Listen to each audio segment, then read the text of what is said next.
hour is here with me. Maslansky and Partners President Lee Carter, Wall Street Journal Global Economics Editor John Hilsenrath, and Independent Women's Voice CEO and President Heather Higgins. It's such a pleasure to spend the morning with you guys. Nice to be with you. We can cover the world, but are people going to be, I want to see the streaming numbers, initial streaming numbers for House of Cards, because will people be interested to watch that when people have heavy doses of Washington intrigue and strong words out of D.C. every single day, especially after the campaign last year? Listen, I bet the numbers are going to be good. I think people are loving the fantasy of this and going to see what it's going to. It's a great show. The fantasy or reality, except Frank Underwood did murder somebody. Let's not get crazy about that, right? I know. That was like season 1. To our top story this hour, everybody. President Trump is home after his first foreign trip in office. This as allies distance themselves from the United States. German Chancellor Angela Merkel speaking over the weekend, suggesting Europe may not be able to rely on the U.S. Watch this. The times in which we can fully count on others are somewhat over, as I've experienced in the past few days. And that is why I can only say, we Europeans must really take our destiny into our own hands. We have to know that we have to fight for our future and our fate ourselves as Europeans. President Trump tweeting about Germany this morning, saying, quote, "We have a massive trade deficit with Germany, plus they pay far less than they should on NATO and military. Very bad for U.S. This will change." Joining us now is former U.S. Ambassador to the United Nations, John Negroponte. Ambassador, this comes just a day after Angela Merkel stressed the importance of the transatlantic alliance. Is this walking back in reaction to President Trump's visit, you think, and maybe an effort to gain support in an election year?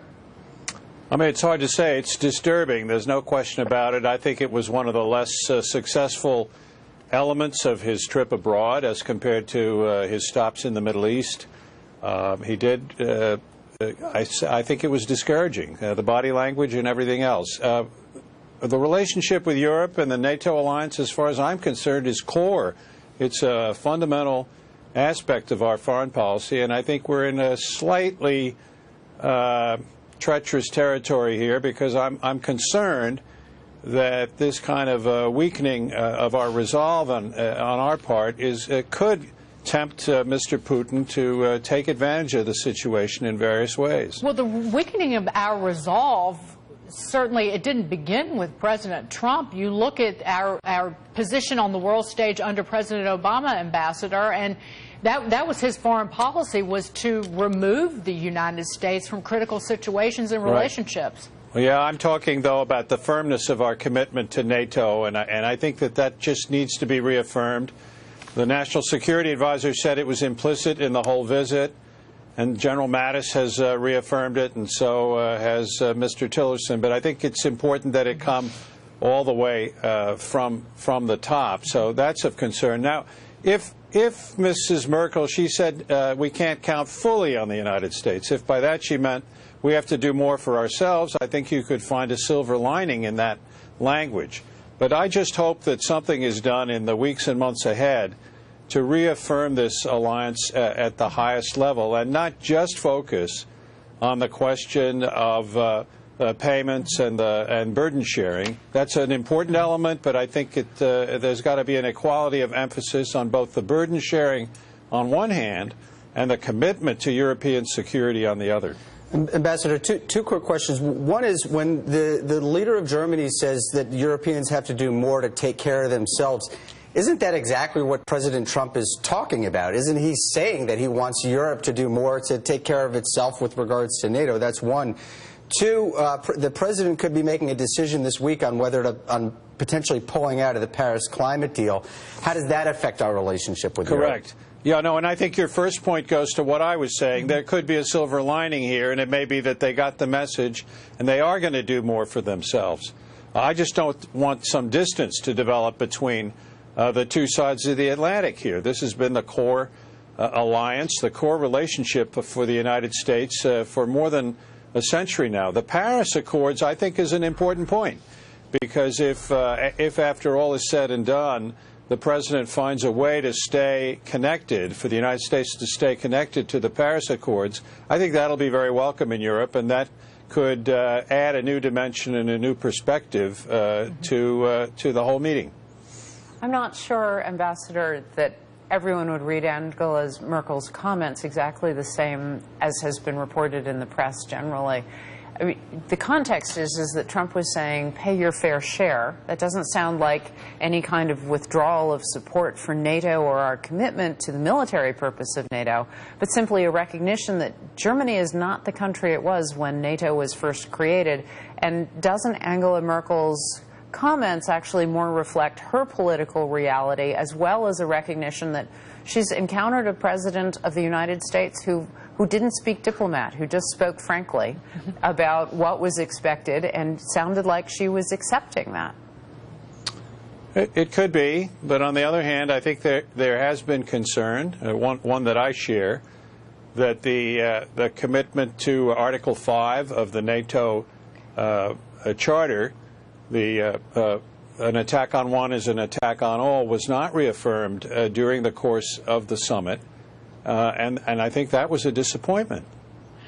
Meantime, newly elected French President Macron met with Russian President Putin in France yesterday. Macron saying it was an extremely frank meeting after attacking two state-funded Russian media outlets at a joint press conference with Putin. Still, the two reportedly set aside their differences, agreeing that the collapse of Syria is not an option. Ambassador, what do you make of this meeting? And that, again, it's like big boy posturing between Macron, Putin, and even Donald Trump with that white-knuckled handshake.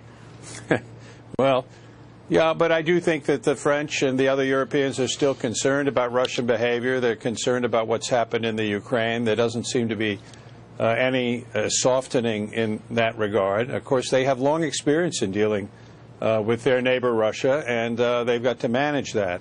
In the context of this recent summit, yeah, it's a little bit of posturing, the fact that he meets with Mr. Putin just after the summit. But, you know, life goes on. You know, one of the things that I struggle with is there's so much criticism right now about Donald Trump standing up for America and saying, you know, he's putting America first, which is what his promise was all throughout the campaign. It's what his messaging has been.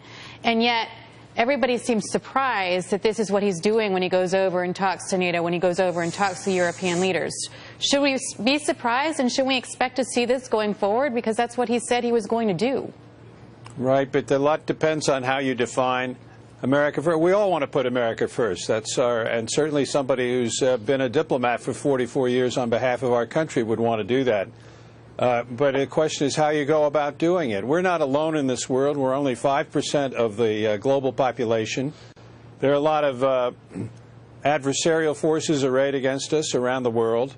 We need friends. And the core friendship that we've had over these past 70 years has been with NATO, which is 27, 28 countries, plus Japan and South Korea and Australia, of course, out there in the Pacific region. But these are the core relationships that we've got. And then there's the whole rest of the world, the rising powers, Russia, China, and so forth. So if we don't have our core relationships in good order, and I do think there's some uncertainty surrounding them at the moment, that could cause difficulty for the entirety of our foreign policy and national security. That's all I'm saying. John. I think there's a little definition that's needed here, and I think it's going to shake out over time, shake down over time. Ambassador, it's great to see you. Thank you so much for the insight. Ambassador John Negroponte, take care. Thank you. Breaking news to bring you more tweets from President Trump. Russian officials must be laughing at the U.S. and how a lame excuse for why the Dems lost the election has taken over the fake news. That, you know what, if it's got the word Russia in it, people lose their minds. I'm seconding something that Charles Krauthammer said. But isn't he feeding that by going out and tweeting about it? Why, why just let the thing die? Rule number one is you're not supposed to repeat the criticism, right? I mean, I know he's got to address it head on, but everybody out there hears Russia, they hear collusion, they hear negative things about Donald Trump. this doesn't necessarily help him. And this is one thing that I've been hearing over and over from the voters, is they want him to stop tweeting about this. His supporters, by the way, love the fact that he tweets and addresses the American people directly, and they can hear from him without spin, without anything else. But this is an issue. Put it to bed already. He gave us all something else to talk about. Now we're talking about Russia. 24-hour cycle. I know. Well, everybody, it's in every newspaper every day for the most